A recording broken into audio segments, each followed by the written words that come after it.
So this is going to be a walkthrough and lecture and extra information and a bunch of things that I want you to pay attention to in the first chapter of Mice and Men. So let's just get started here.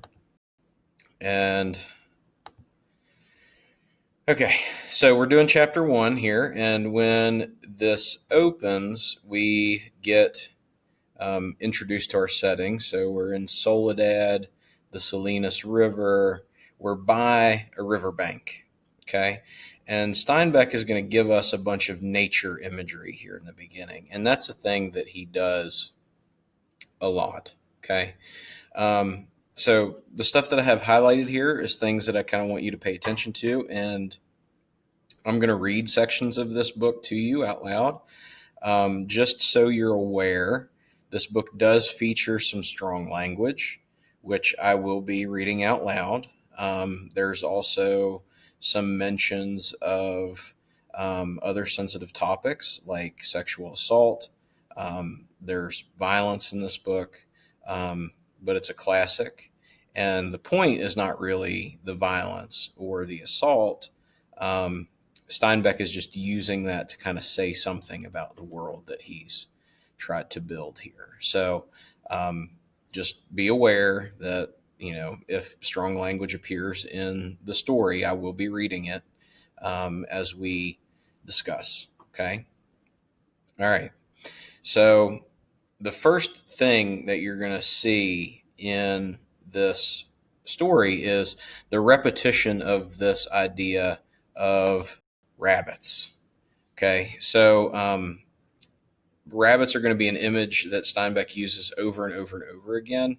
And the reason that he uses them, I can't really make clear to you right now without kind of spoiling the whole rest of the story. But you're going to see Lenny bring up the rabbits. He wants to know about the rabbits all the time. So this is their character description here that he's got. And I'm on page 4 here if you want to follow along. So the text says, "They had walked in single file down the path, and even in the open one stayed behind the other. Both were dressed in denim trousers and in denim coats with brass buttons." So one is walking behind the other one. So what does that say about their relationship? Okay. Both wore black, shapeless hats, and both carried tight blanket rolls slung over their shoulders. The first man was small and quick, dark of face, with restless eyes and sharp, strong features. Every part of him was defined: small, strong hands, slender arms, a thin and bony nose. Behind him walked his opposite, a huge man, shapeless of face, with large, pale eyes, with wide, sloping shoulders, and he walked heavily, dragging his feet a little, the way a bear drags his paws. His huge companion, so I'm reading down here now, his huge companion dropped his blankets and flung himself down and drank from the surface of the green pool, drank with long gulps, snorting into the water like a horse. Okay, so you're going to notice here that Steinbeck introduces these characters in a very particular way. Okay, so we got George and Lenny here. Okay, so George and Lenny are two characters that are going to be with us throughout this whole story. So the story is about these two men. So this one is George. He's the shorter of the two. And this one is Lenny.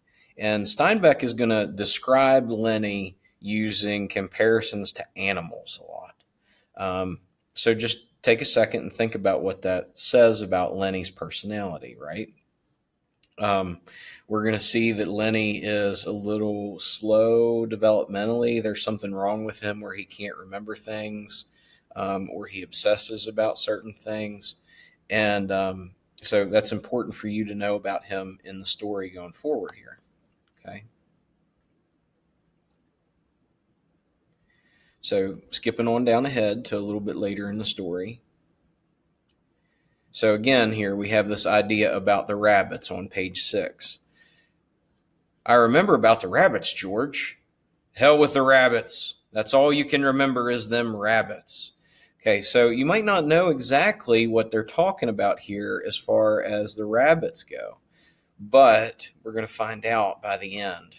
And another thing about Lenny is that he's got an obsession, this weird obsession with fuzzy things, and he likes to pet them. Right, so he's got this fixation on fuzzy things, um, and we find out in the early pages of the story here on page 7 that Lenny has a dead mouse in his pocket that he's petting with his thumb. He's rubbing it with his thumb like this. Okay, so just picking it up here. I know there you ain't. You got it in your hand. What you got in your hand? Hiding it? I ain't got nothing, George, honest. Come on, give it here. Lenny closed his hand away from George's direction. It's only a mouse, George. A mouse? A live mouse? It's just a dead mouse, George. I didn't kill it, honest. I found it dead. Give it here, said George. Oh, leave me have it, George. Give it here. Lenny closed hands, slowly obeyed. George took the mouse and threw it across the pool to the other side among the brush. What you want of a dead mouse, anyways? I could pet it with my thumb while we walked along, said Lenny. Well, you ain't petting no mice while you walk with me. You remember where we're going now? Lenny looked startled, and then in embarrassment hid his face against his knees. I forgot again. Jesus Christ, George said resignedly. Well, look, we're going to work on a ranch like the one we come from up north. Okay? So we get a little background story. Again, we find out that George is kind of slow, and he has this fixation on fuzzy things. And Lenny is kind of slow, and he has a fixation on fuzzy things. And George is kind of his caretaker. Okay. And we also find out that the men are coming from a place in Weed. Now, remember, these guys are hobos, and Steinbeck refers to them as bindle bums or bindle stiffs. And basically what they do is they travel around to these different farms, and they work on the farms and make some money, and then they go travel off to another farm. So that's what George and Lenny are. Okay. And they left a place called Weed. We know that something bad happened there, but we don't know what. And we know that they're headed to a different farm now to work. Okay. All right, so we're going to scan ahead, and I am on page 9 now. So George lay back on the sand and crossed his hands under his head, and Lenny imitated him, raising his head to see whether he were doing it right. God, you're a lot of trouble, said George. I could get along so easy and so nice if I didn't have you on my tail. I could live so easy and maybe have a girl. So again, we find out that something happened in Weed, and, Lenny is trouble. He makes trouble for them somehow. And we can probably guess that it's got something to do with the mice that he is petting, right? People would think that was weird if you carried along a dead mouse and petted it in your pocket. Okay. So remember now, George has thrown that mouse across the pond here, and we're about to find out that Lenny has gone and found it. Okay. So again, I'm reading on page 10 if you want to follow along. Lenny reluctantly reached into his pocket. His voice broke a little. I don't know why I can't keep it. It ain't nobody's mouse. I didn't steal it. I found it lying right beside the road. George's hand remained outstretched imperiously, slowly, like a terrier who doesn't want to bring a ball to its master. Lenny approached, drew back, approached again. George snapped his fingers sharply, and at the sound, Lenny laid the mouse in his hand. I wasn't doing nothing bad with it, George, just stroking it. George stood up and threw the mouse as far as he could into the darkening brush, and then he stepped to the pool and washed his hands. You crazy fool. Don't you think I could see your feet was wet where you went across the river to get it? That mouse ain't fresh, Lenny, and besides, you broke it petting it. So maybe we get a clue now of kind of what is wrong with Lenny's behavior, right? He pets things, and when he pets them, he breaks them. You get another mouse that's fresh, and I'll let you keep it a little while. Lenny sat down on the ground and hung his head dejectedly. I don't know where there is no other mouse. I remember a lady used to give 'em to me, every one she got, but that lady ain't here." George scoffed. "Lady, huh? You don't even remember who that lady was? That was your own Aunt Clara, and she stopped giving 'em to you because you always killed 'em." Lenny looked up sadly at him. "They was so little," he said apologetically. "I'd pet 'em, and pretty soon they bit my fingers, and I pinched their heads a little, and then they was dead because they was so little. I wished we'd get the rabbits pretty soon, George. They ain't so little." "Hell with the rabbits, and you ain't to be trusted with no live mice. Your Aunt Clara give you a rubber mouse, and you wouldn't have nothing to do with it." "It wasn't no good to pet," said Lenny. So again, Lenny's fixation with fuzzy things seems to always kind of get him in trouble, right? And it seems like simple enough, right? Fuzzy things, you pet them, right? If you guys have one of those like microfiber blankets or anything, or pillows, it's that same kind of fixation for Lenny. Okay. So this next section that we have here on page 13, we're going to find out a little bit about what happened in Weed. And that's the town that George and Lenny came from before they're going to this new ranch. Okay. He took on the elaborate manner of little girls when they are mimicking one another.